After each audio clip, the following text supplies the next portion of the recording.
Bonjour les amis, je suis Sandrine, énergéticienne médium. Très heureuse de vous retrouver aujourd'hui pour cette vidéo sur les pouvoirs extraordinaires de l'aura. Une vidéo qui me tenait à cœur puisque je considère qu'avoir une aura saine nous protège des environnements néfastes et négatifs. Il faut savoir que tout ce que nous percevons, tout ce qui émane de nous, tout ce que nous pensons, tout ce qui est mémorisé, intégré dans nos cellules internes, génère notre aura. Une aura a une vue de notre conscient et de notre inconscient. Elle se compose de tout ce que nous projetons inconsciemment vers l'extérieur, c'est-à-dire l'énergie vitale, la chaleur, nos pensées, nos joies, nos peines, toutes nos émotions. L'aura change constamment de couleur, de forme, suivant ce que nous générons en nous. Nous n'avons pas conscience de tout cela. Nous voyons simplement ce que les yeux voient, mais pas notre ressenti. Une aura est donc surtout de l'énergie, une énergie mentale, psychique et énergétique. Une aura doit être considérée comme une dépense énergétique physique qu'il faut en permanence, d'une façon ou d'une autre, reconstituer. Le plus souvent avec de bonnes pensées, puisque notre aura est reliée constamment à notre conscient, à notre mental.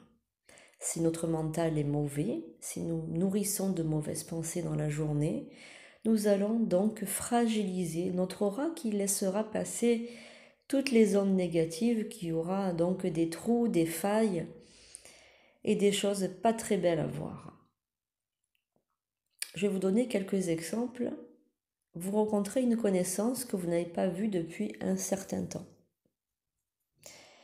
Vous avez donc deux émotions, une joie, peut-être une colère si vous êtes disputé avec cette personne, et vous allez surtout projeter vers l'extérieur une énergie contenant votre émotion du moment. Votre inconscient agira émotionnellement avant même que votre conscient n'ait réagi. Il y aura une projection d'énergie modifiant votre aura. C'est ce qu'on appelle l'aura du moment, l'aura actuelle. Il vous est arrivé, certainement dans votre vie, d'être attiré par certains lieux, d'avoir l'impression de les connaître ou de vous sentir chez vous dans un endroit où vous n'avez pourtant jamais mis les pieds. Ces impressions, ces ressentis déclenchés par les fréquences vibratoires du lieu, vous relient aux mêmes fréquences enregistrées inconsciemment. Il y aura peut-être des années dans un endroit ou une situation qui sont similaires, bien que totalement différents. Ce lien vous relie à votre mémoire de conscience. Vous fait croire que vous êtes déjà venu ou que vous êtes déjà effectué des actions dans le passé. Cela engendrera l'aura de conscience, de mémoire, différente de l'aura du moment. Enfin, l'aura générée par les gènes héréditaires qui vous conditionnent dans un engendrement répétitif est appelée aussi aura du karma héréditaire. Il existe bien d'autres formes de génération d'aura, mais pour l'instant, je me tiendrai que à celle-ci. Enfin et surtout, toutes ces fréquences auriques, ne faisant qu'une, est bien entendu difficile d'en associer les différents éléments constitutifs. C'est pourquoi il est très difficile d'affirmer ou d'infirmer une traduction aurique humaine par des humains, puisque l'on ne peut pas les percevoir.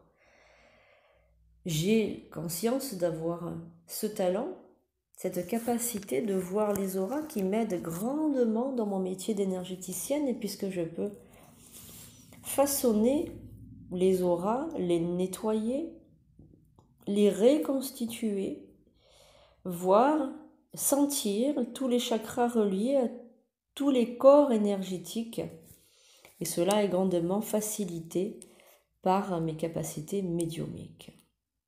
Il ne faut pas vous fier à ce que vous voyez, mais simplement à ce que vous sentez, à ce que vous ressentez.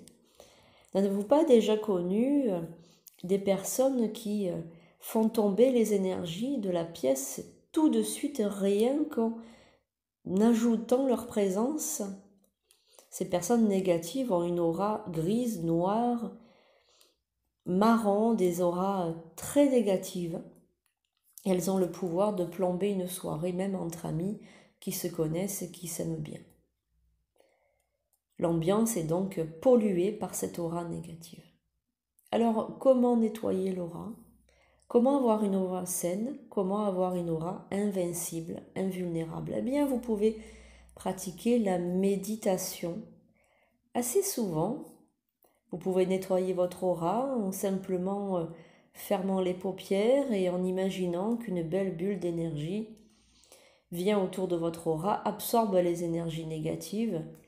Vous pouvez aussi pratiquer ce que j'appelle le bain de lumière sur l'autre vidéo de ma chaîne, ou bien simplement penser fortement que votre aura est invulnérable, invincible, que rien ni personne ne peut la trouer, la fissurer, l'endommager. Je vous conseille pour cela d'utiliser aussi des pierres et des cristaux. Je vais vous donner quelques pierres et cristaux très efficaces pour nettoyer l'aura.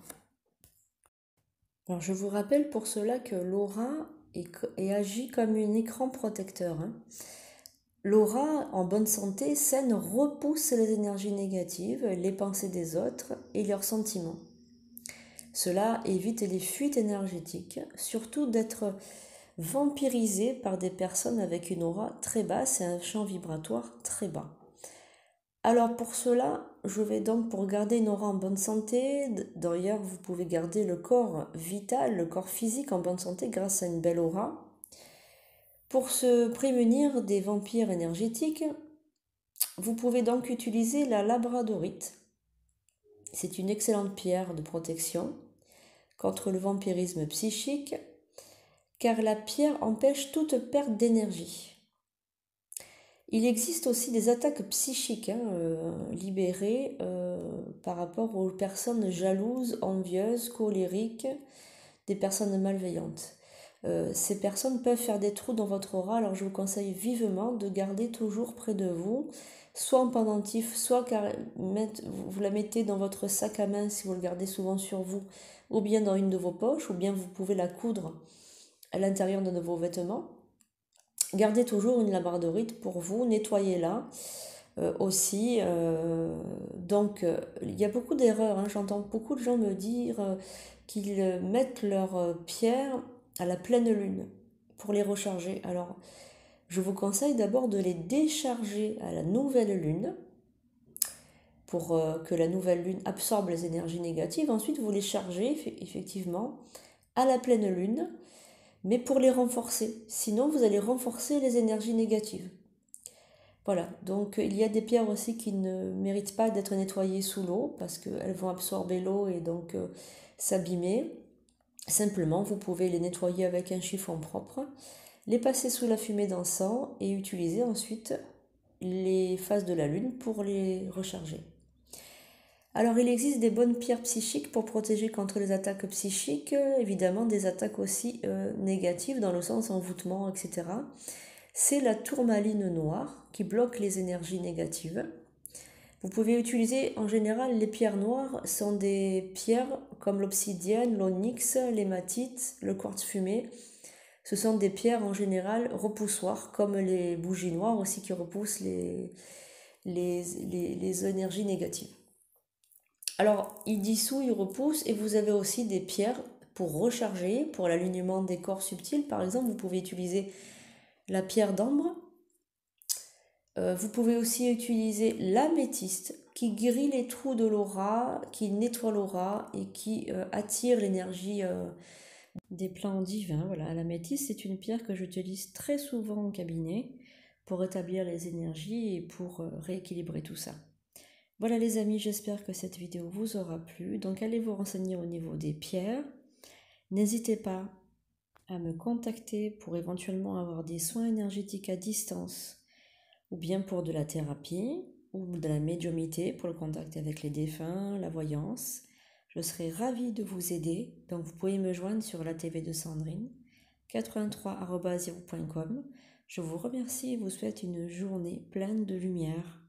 À très bientôt les amis.